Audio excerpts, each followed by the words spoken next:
ପିଲାମାନେ ଆଜିର ବିଷୟକୁ ସମସ୍ତଙ୍କୁ ସ୍ୱାଗତ। ଆଜି ହେଉଛି ଆମେ ଏକ ପ୍ରଶ୍ନୋତ୍ତର ପରୀକ୍ଷା ଛୋଟ ପରୀକ୍ଷାଟିଏ କରିବା। ଷଷ୍ଠ ଶ୍ରେଣୀ ପିଲାଙ୍କ ପାଇଁ ବିଶେଷ ଆଜିର ପରୀକ୍ଷାର ଷଷ୍ଠ ଶ୍ରେଣୀ ପିଲାଙ୍କ ପାଇଁ।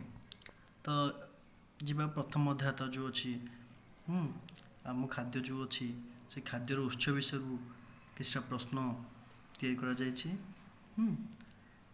ତ ଯିବା ପ୍ରଥମ କ୍ୱେଶ୍ଚିନ୍କୁ ଯିବା।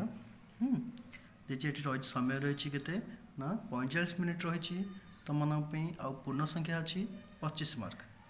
ବୁଝିଲା? ତ 25 ମାର୍କର ପ୍ରଶ୍ନ ଉତ୍ତର କରିବା 45 ମିନିଟ୍ରେ। ବୁଝିଲା? ତ ଯିବା ଏଠି ସମସ୍ତ ପ୍ରଶ୍ନର ଉତ୍ତର ଦେବା ଆଜି।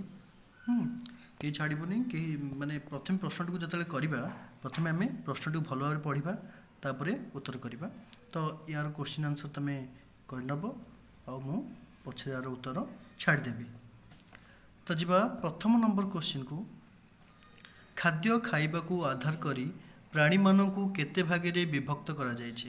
ତ ଖାଦ୍ୟ ଖାଇବାକୁ ଆଧାର କରି ପ୍ରାଣୀମାନଙ୍କୁ କେତେ ଭାଗରେ ବିଭକ୍ତ କରାଯାଇଛି, ସେଗୁଡ଼ିକ କ'ଣ କ'ଣ, ଆଉ ପ୍ରତ୍ୟେକରୁ 2ଟି ଲେଖା ଉଦାହରଣ ମଧ୍ୟ ଦେବା ଆମେ।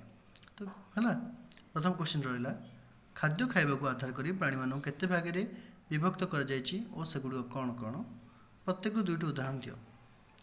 ତାପରେ ଆସିବା କ୍ଷୁଦ୍ର ଉତ୍ତରମୂଳକୁ। 2 ନମ୍ବର କ୍ୱେଶ୍ଚିନ୍ ଯିବା କ ନମ୍ବର ପ୍ରଶ୍ନ, ଯେଉଁଟାକି ଆମର ଅଛି 2.5 ମାର୍କ ପାଇଁ। ହେଲା, ପ୍ରଶ୍ନଟି ଅଛି ଶାକାହାରୀ ଓ ମାଂସାଶୀ ମଧ୍ୟରେ ପାର୍ଥକ୍ୟ ଦର୍ଶାଅ। ଶାକାହାରୀ ଓ ମାଂସାଶୀ ମଧ୍ୟରେ ପାର୍ଥକ୍ୟ ଦର୍ଶାଅ। ତାପରେ ଖ ନମ୍ବର କ୍ୱେଶ୍ଚିନ୍କୁ ଯିବା ବାଘ ଓ ଛେଳି ମଧ୍ୟରେ 2ଟି ସାମଞ୍ଜସ୍ୟ ଓ ପାର୍ଥକ୍ୟ ଲେଖ। ବାଘ ଓ ଛେଳି ମଧ୍ୟରେ 2ଟା ସାମଞ୍ଜସ୍ୟ ଲେଖିବା, ଆଉ 2ଟା ପାର୍ଥକ୍ୟ ମଧ୍ୟ ଲେଖିବା। 5ଟି ଶାକାହାରୀ, ଗ ନମ୍ବର କ୍ୱେଶ୍ଚିନ୍, 5ଟି ଶାକାହାରୀ ଓ 5ଟି ମାଂସାଶୀ ପ୍ରାଣୀଙ୍କ ନାମ ମଧ୍ୟ ଆମେ ଲେଖିବା। 5ଟା ଶାକାହାରୀ ଓ 5ଟା ମାଂସାଶୀ ପ୍ରାଣୀଙ୍କ ନାମ ଲେଖିବା। ତାପରେ ଘ ନମ୍ବର କ୍ୱେଶ୍ଚିନ୍କୁ ଯିବା ଡାଲମା ତିଆରି ପାଇଁ ଆବଶ୍ୟକ ଉପାଦାନ ଗୁଡ଼ିକ ଲେଖ। ତ ଡାଲମା ସବୁଠୁ ଅରୁଆକୁ ଡାଲମା ବହୁତ ବଢ଼ିଆ ଲାଗେ। ତ ଡାଲମା ତିଆରି ପାଇଁ ଆବଶ୍ୟକ ଉପାଦାନ ଗୁଡ଼ିକ ଲେଖିବା।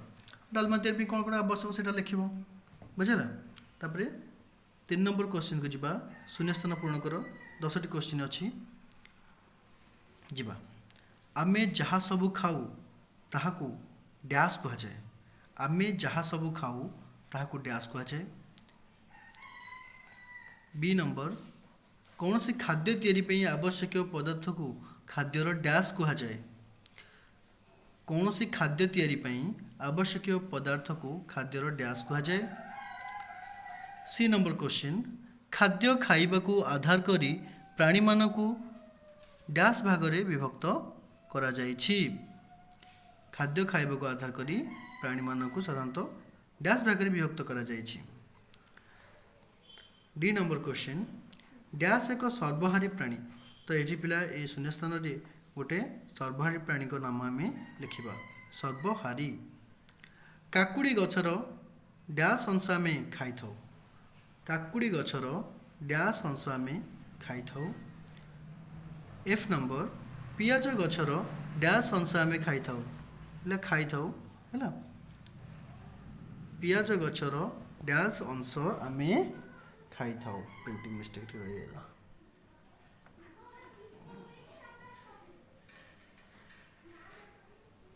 ଖାଇଥାଉ। ପକୁଡ଼ି ଆମେ ଡ୍ୟାସ୍ରୁ ପାଉ। ପକୁଡ଼ି ସମସ୍ତେ ଖାଅ। ବୁଝିଲା?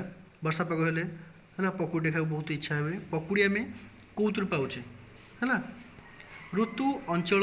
ଏଚ୍ ନମ୍ବର ଋତୁ ଅଞ୍ଚଳ ଚଳନୀ ଅନୁଯାୟୀ ଆମର ଡ୍ୟାସ୍ ଭିନ୍ନ ଭିନ୍ନ ହୋଇଥାଏ। ତ ଋତୁ ଅଞ୍ଚଳ ଚଳନୀ ଏସବୁ ଅନୁଯାୟୀ ଆମର ଡ୍ୟାସ୍ ଭିନ୍ନ ଭିନ୍ନ ହୋଇଥାଏ। ତାପରେ ଆଇ ନମ୍ବର କ୍ୱେଶ୍ଚିନ୍ ଡ୍ୟାସ୍ ଗଛର ପ୍ରତ୍ୟେକ ଅଂଶ ଆମେ ଖାଇଥାଉ।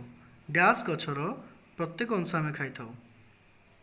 ଯେ ନମ୍ବର ସିଂହ ଏକ ଡ୍ୟାସ୍ ଜାତୀୟ ପ୍ରାଣୀ। ସିଂହ ଏକ ଡ୍ୟାସ୍ ଜାତୀୟ ପ୍ରାଣୀ।